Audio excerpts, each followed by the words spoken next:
Yamna tamtiba mihatsingda nupi oibisingna Mapuroibabu magi aronba nungsi mari leinaba nupagidamag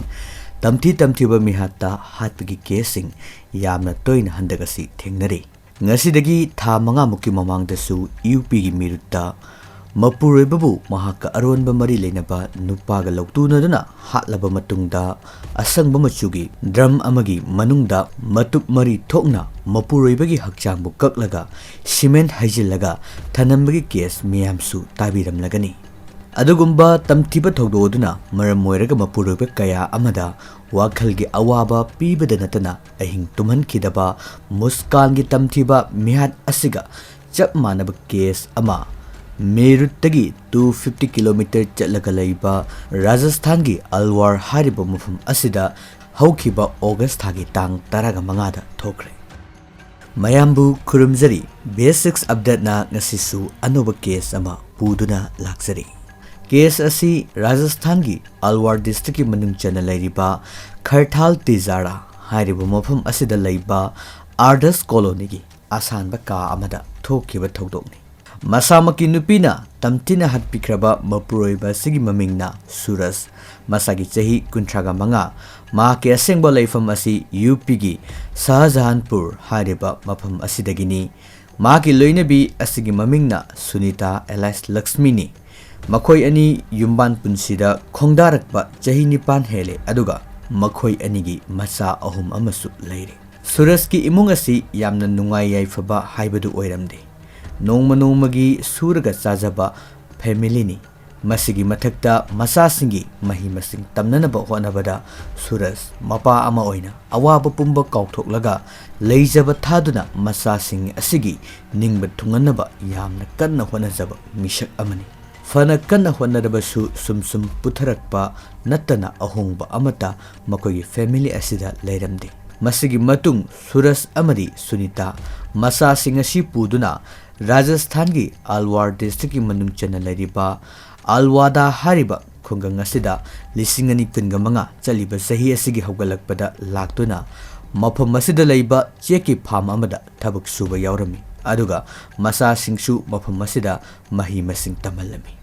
Surasna imung manungi yamna kanna honajarabasu magi nupi asidi reels namba amadi social media da edit oiba nupi amakak oirami. Amoromda Suras pharmacida thabak asum surakpasina pharmacy accountant oina leiriba pharmacy mapugi machanupa Jitendra Sarama hariba miye siga makhoi ani asi yamna close oina raklami. Masida nattana makhoi ani papaduna yu thakpa party toba sisu toiraklami.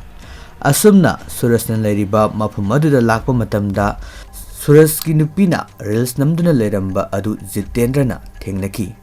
Masidagi Jitendrana Sunitabu pamba mitaba horaki. Masina maram oiraga hanadagi hena Suraska naksinanaba yamna kanna honaduna makhoigi family asiga close yamna oiraki. Imung manungi awat apadasu manteng panglami amoromda Suraska tinabagi namada mahana yum asida toina Suras leitaba matamda laktuna Sunitaga naksinanaba honaki. Amadi phone number phawba pinaduna toina message thanaba wari sanaba tawraklami.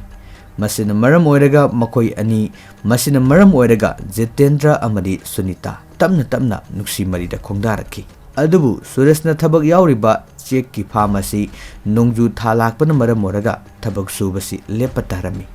Masina maram oiraga Suras magi nupi amadi masa singalana makoi gi poknafam lamdamda amuk hana laki.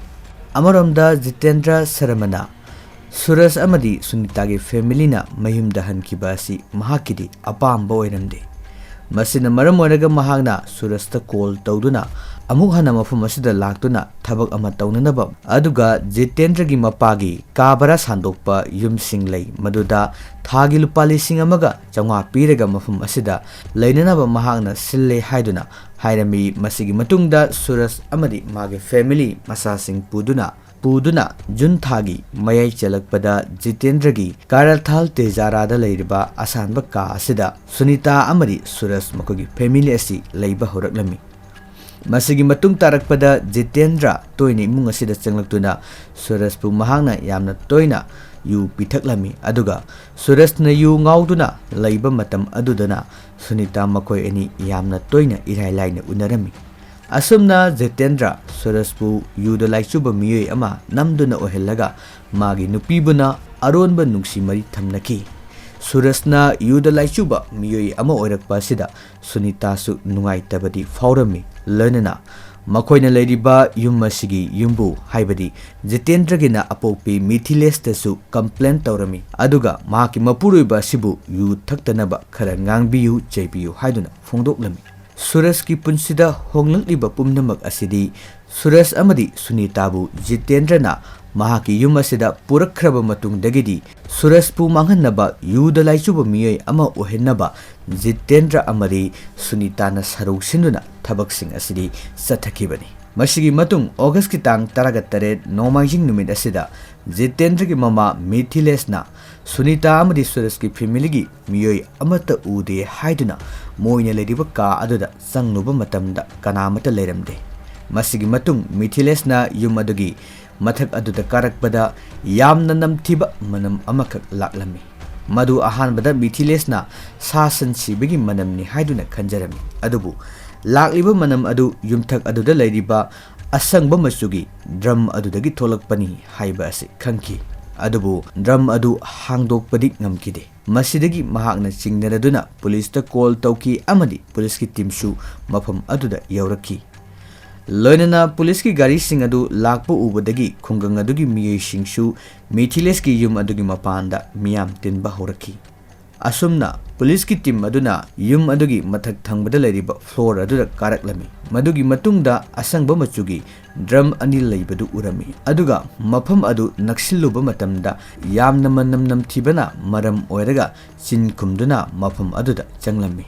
masigi matungda drum adugi makhum adu tapna tapna nupa amana hangdokpa horaklami drum adugi makhum adu hangdoklubadagi amukasu hena namthiba manam adu hengalaki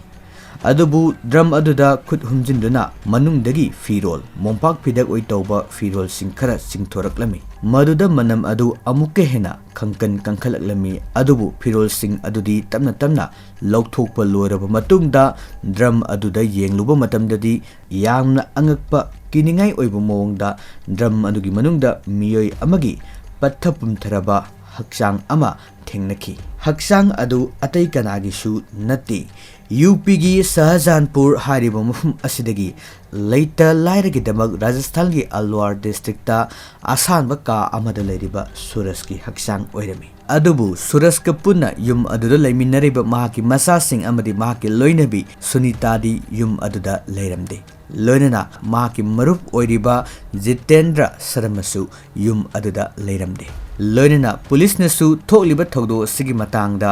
forensic science ta paw piduna makogi team su mafam aduda laki masigi matungda nthijana spot verification chathaki amadi drum adugi manungdagi haksang sing adu lokthok nabo honabada yamna awaba ama oiki pung kungi maya sangna drum adudagi Suras ki haksang adu lokthok lami loinana haksang adu thum amadi high humidity na maram oiraga haksang adu su thuna yanga patha pumtharami amadi phangliba Suras ki haksang adubu postmortem taunanabagi damakta Kisan Garbasta leiba CSC da Suras ki haksang bu puki amaromda Alawada police na Suras ki loinabi amadi mangkiba masasing amadi Jitendra gi khongul lirami amadi thokliba thaudo asigi paw thuna yangna sandoraktuna Alwar district asigi miyam pumnamak khanglami masina maram oiraga thiba khangdana leriba Jitendra amadi Sunita basu makoina lotuna leriba Alawada village ki Ramgarh brick farm aduda leiba miyoi sing aduna police ta paw piraktuna Sunita amadi Jitendra su mafam adudagi police na faki amaromda thaudo asigi matangda police na wahong pahong chatharaki masigi matung ina Suras ki masanupa sahi nipan suraba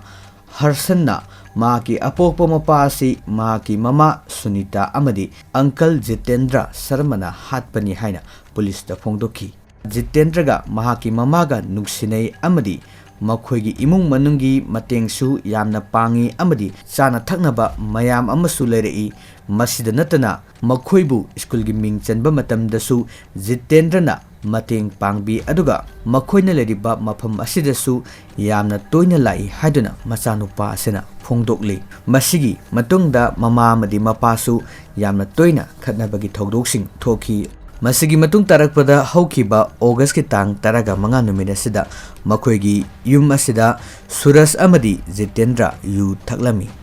yu adu khara thakpa horaba matungda mahaki mamaga Suraj ka yamna kana khanaraki Maduda Jitendrana khamdoki masigi matungda angangsing adu makhoigi roomda tumnanaba hairami aduga makhatana makhoi amuk yu thaktuna lehorami masigi matung ahingda hasanna mikap tholakpada mahaki apokpomapa Suraj phamungda tumduna leramki masigi matung nongalakpada mahaki apokpa phamung aduda lengdana asibagumna lerami lenana mahaki apokpagi manakta Jitendra su mafam aduda lerami aduga mahaki apokpa Suraj asi sire maramasina mahaki haksang asi mafam asida hundok lamlaba matungda makhoi mafam asi thadokuna chatladawbani haiduna hairami masigi matungda mahaki mama Sunita amadi Jitendra anina mapagi haksang adu mompak phidakna yomsilaba matungda thum amadi nungna singba hapchinduna mahaki apokpagi haksang adubu drum manungda thadarami masigi matung tarakpada Jitendra gi bike ta makhoi tongduna mafam adu thadokduna lakpani haina phongdoki Police na interrogation chathaba matamda Lakshmi amadi Jitendra masa masagi maral yazaki amadi mihad asi makhoi anigi aronba mari asi Surajna khanglakpadagi imung asida yamna toina khana chainaba Sunitabu otpi neibiba phubi cheibiba amadi thakliba churup aduna Sunitagi hakchangi mafum kyamarumda susanbana singba otpa neiba kyamarum tawrukpa asina maram oraga Surajpu hatnanabagi damak makhoi anina plan tawkibani Jitendragi yum asida asamba machugi drum mayam ama lerami hairiba drum singasi brick farm tawba matamdadi ising yamna changbana maram oraga asigumba drum singasi mayam ama lerami adubu makhugi farm adu nongju tha oibana maram oraga thabuk sukhidabana hairiba drum sing adu farm dagi yumda puraklaga thamba drum sing adu urami lonana Sunita amadi Jitendragi wakhaldasu ngasidagi tha manga muki mamangda UP gi merutta Mapuroibabu hatlaba matungda Mapuroibagi haksang sing adu drum aduda cement haijinduna Mapuroibabu drum amgi manungda thamlambagi thaudo adu makhoigi wakhalda laki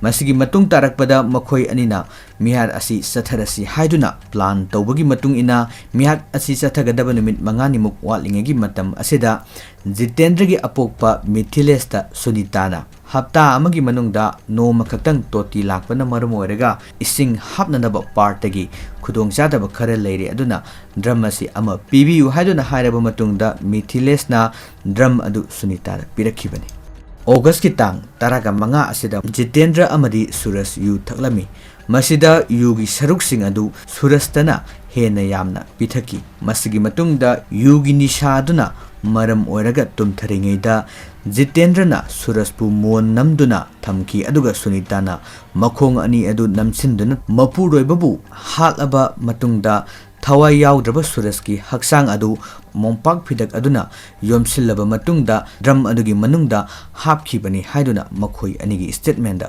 phongdokli thaudo asida chenariba Jitendra asi ngasidagi chahi mari muki mamangdasu makhoiga yumlon nabada leiba Bagirat kauba retired policeman aduga khubak mi yengba amasu oiriba asigi mamau nupigasu aronba mari leinarami masina maram oraga Bagirat ki imung asibusu mahakna kang khong sahenduna thanamli tasengna hairabada Jitendragi asengba masak asi nupi kayabu nungsi lang thaktuna pangthalaga ingna signa leijaba imung kayabu mang takhanba misak amakhakni aduga mahaki loinabi Sasi Saramasu ngasidagi chahi taragani thogi mamangda maina singbani haiduna adumak manung matam chadana laikidre adubu laikai miyamna Jitendragi nupi Sasi Saramabu maina singbada thengnaba matamdadi pukki saruk singda dak yamna leiramki masina maram moraga laikai miyamnadi misi asi yamna chingnaningai oiki adubu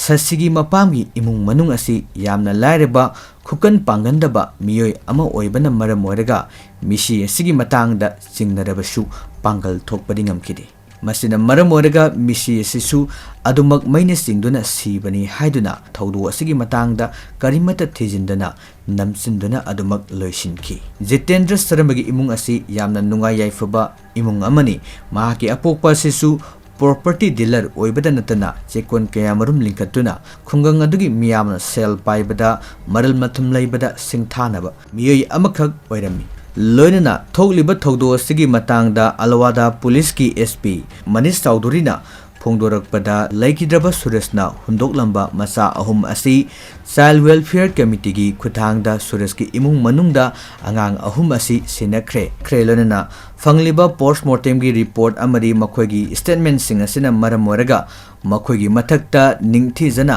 sarsit semlaba matungda makhoi anigi masana tawjurubagi mara soidana maki madugi chapchaba dandi adu phangangani haidana SP asina makhatana phongdokhi loinana Suresh ki mihad asi nungsiningon amadi illicit relationship asina maram oraga mihad asi sathabani haidana police na phongdokhi Nasi pujaragli bawari asi kamdau bibagi wari asi miyamna nungai biba taragadi channel asibu nungsibiduna like comment subscribe tawbiramu aduga case asi tahanjaba matamda soikiba lankiba wahi watada taba nungai kidaba yauragasu tabiriba singna ngakpinaba nolukchari tabiriba khudingmakpu amukahana khurumjari